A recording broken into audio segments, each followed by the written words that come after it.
History taking, diabetes. Good afternoon, Mew. How are you doing? I'm good. Thanks. How are you? I am fine. Thanks. How was the morning clinical session? What did you guys learn? We learned about history taking for diabetes. It is one of the popular metabolic disorders, so many people knew some basic information made our session easier for everyone. Interesting. What are the risk factors for type 2 diabetes? The waist circumference is the most important risk factor. Overweight and obese people's waist circumference is a good predictor of type 2 diabetes mellitus. What is the safe range? The safe range or limit depends on race and gender.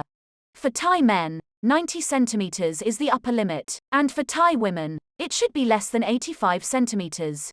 How to measure it? By placing a measuring tape around the waist horizontally at the level of the umbilicus when an individual is standing upright. What are the other risk factors? The next risk factor is age.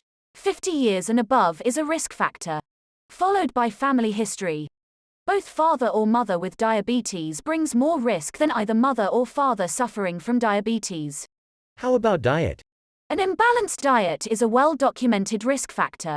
Particularly, high carbohydrate and high meat containing diets pose a higher risk than a balanced diet with vegetables and fruits.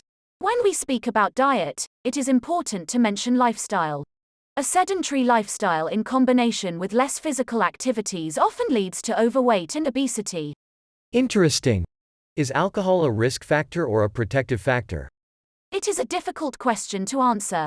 There is plenty of research on this, and many have concluded that a moderate level of alcohol consumption protects against cardiovascular diseases but not diabetes. However, what is moderate for Mr. Somchai may be high for Mr. Apposite. Is pre-existing high blood pressure a risk factor? Yes. Untreated and poorly controlled blood pressure is a risk factor for type 2 diabetes mellitus. Dyslipidemia is also a risk factor for type 2 diabetes mellitus. In summary, what are the important questions to be asked? Does the individual feel hungry often? Does he or she feel thirsty frequently? Does he or she wake up frequently during night times for urination? Does he or she find recent weight loss? All these questions will guide us to diagnose hypoglycemia. Thanks for the information. No worries. See you later. Bye. Take care. Bye.